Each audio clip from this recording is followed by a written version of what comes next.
Alright, my name is Matt Schwartz and I'm the Welding Geek, and in this episode I'm going to go ahead and show you the fabrication process of these knees and how I made those. This video is going to be a little different. I videotaped this on my lunch hours at work. It's a lunchtime build.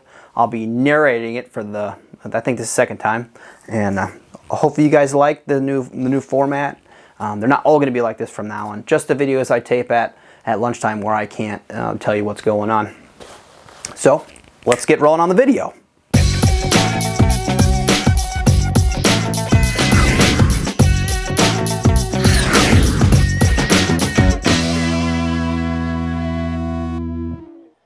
Alright, this is my knees armor build.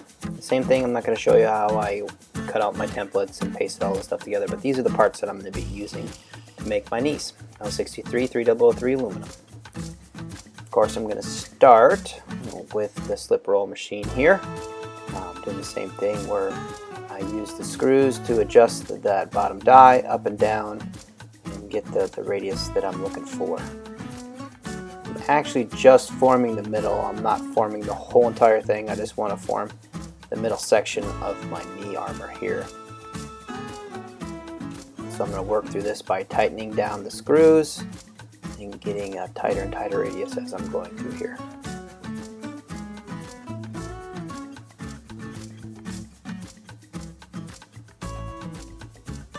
There's a little lever on the other side that adjusts the top die to clamp it down, and so what I'm doing is taking the clamping pressure off and applying it when it's in the middle. I'm going to put a couple of bead features in the knee armor just to give it some character, and this is done with this bead rolling tool here. It's actually taking out a lot of the rolling that I put in this, so I'm going to bend it over my knee to put it back in. And it's an electrical motor, and you squeeze down the beading tool down as far as you want it to go and hit the pedal, and it just rolls it through there nice and easy. It puts a bead in it. I'm going to do this thing to this side features as well.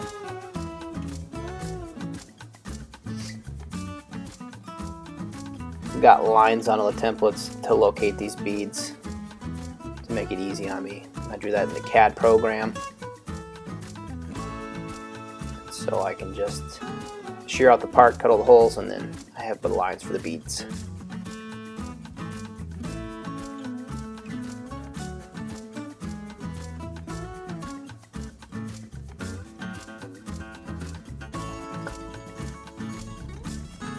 And just like that, got all the beads in.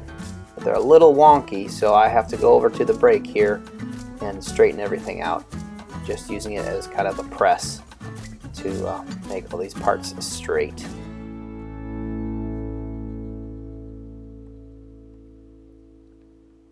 There's 4 of them, so I gotta go through all 4. I'm not bending them, I'm just putting in this brake and pulling the lever down, and that's enough to flatten this out.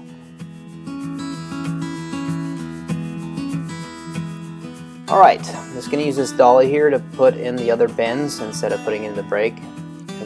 Since it's 3003 aluminum, it's, like I said before, somewhat softer. So I'm just going to fit that until it fits my knee. Just bending it over by hand. Lining up the one edge and just pushing down. Simple little process. And giving it the center section a little more curve because, like I said, I took bend out of it, or curve out of it, putting those beads in there.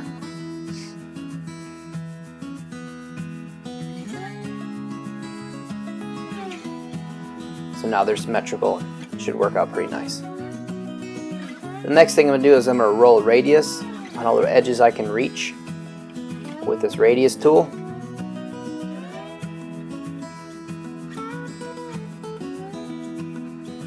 It's a little bit more complicated. Makes it look nice and thick.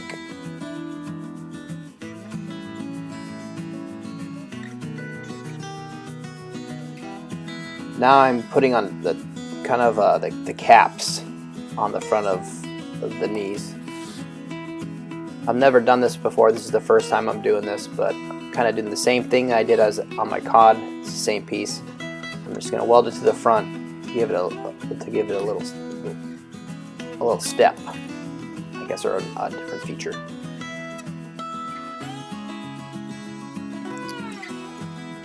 The radius wasn't quite right, so I've got one trimmed that fits okay, and I'm just going to transfer this over to the other one to cut it, so when I go to tack it, it fits up nice for TIG welding. So that's what I'm just doing here, just transferring the one that's fit already over to the other one. I'm going to use a pair of hand snips and just cut off that little bit so it fits better. And then I'm going to use this tube over this dolly to make it fit correctly so I can tack it into place.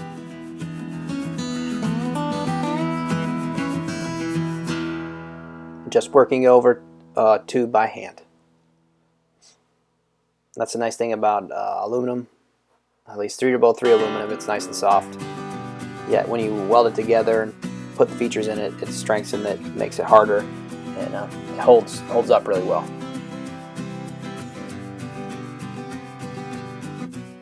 It's the same material that we use to build top fuel dragster and funny car tanks.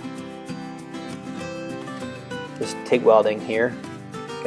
Got my pieces tacked up, and like I said before, I'm putting a nice fat weld on the top because I'm dressing it off, and then on the back side I'll put a nice clean weld or a uniform weld because it will be seen, or it's not being ground off, so I want it to look nice.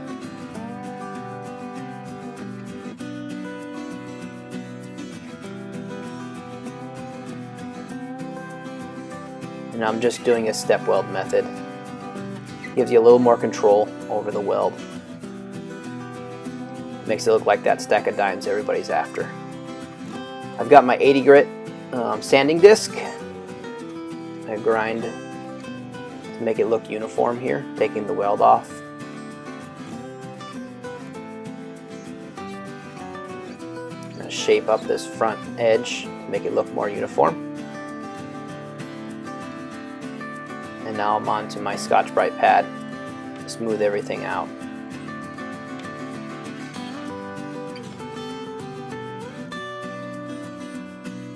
And I'm going to use the Dynabrade sander to give it a nice radius on that corner. Now I'm doing the other one. 80 grit sanding disc, following each plane to make a nice tight corner. Using the green wax to help your sanding, which helps out so much.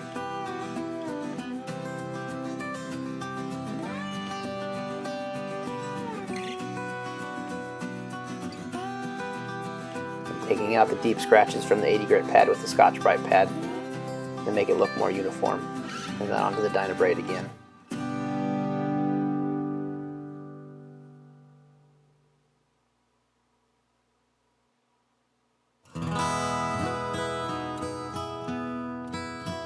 This process, I'm just doing a hammer rivet, hammer riveting on the side features that have the beads in them, using a squeezing tool to squeeze the rivets down.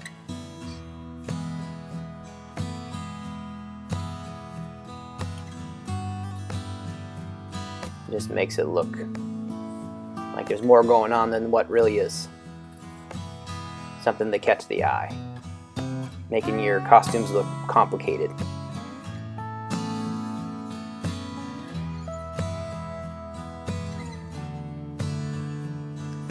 The little bronze things that I'm using, the little squeeze, they're called clecos, the cleco pliers.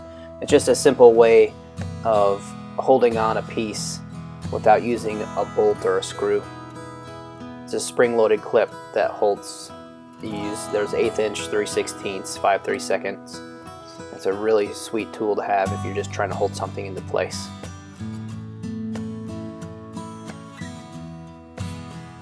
Just like on all my armor, I'm going to put foam backer on it to give it more depth, make it look thicker than what it really is.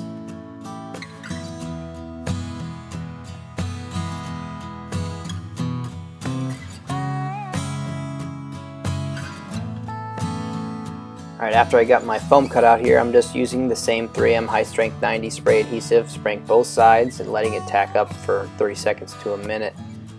That's the best way to get it to adhere to itself, and it's very strong. So I have it on fast forward, obviously, so time's going a little quicker, but you wait a little bit and then press it into place.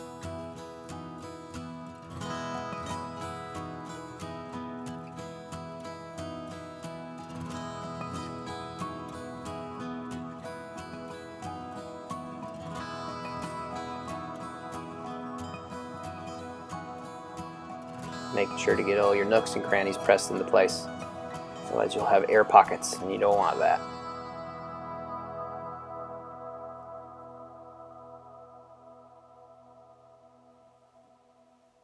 Then you want to grab a brand new razor blade and cut the excess off as cleanly as possible using a one stroke if you can all the way through. If you have to do multiple cuts, it gets jaggy, and you don't want that. But we're also going to come in here and try to clean it up with a Scotch-Brite pad.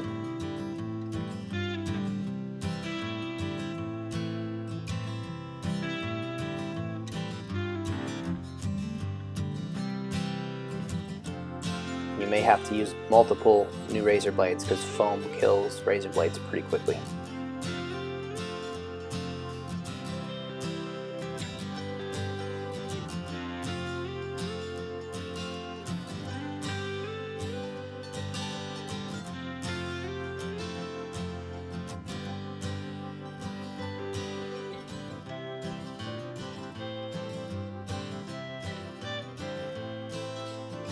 That on, putting the foam on. Now we're going to clean it up with the angle head grinder and Scotch-Brite, smoothing it all out, making it look uniform, so when you paint it, it looks like one piece.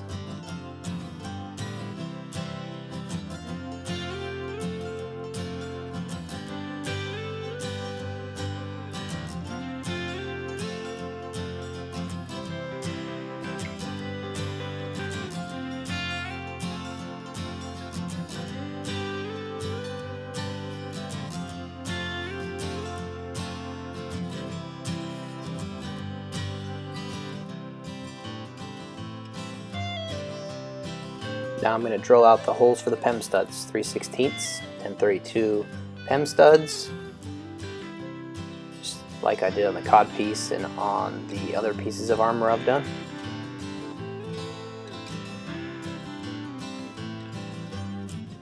And then I'm going to go ahead and use 1/2 inch 1032 PEM studs, press in. And these PEM studs are going to be used to hold the knee armor to the pants, to my flight suit, and also hold the elastic as well.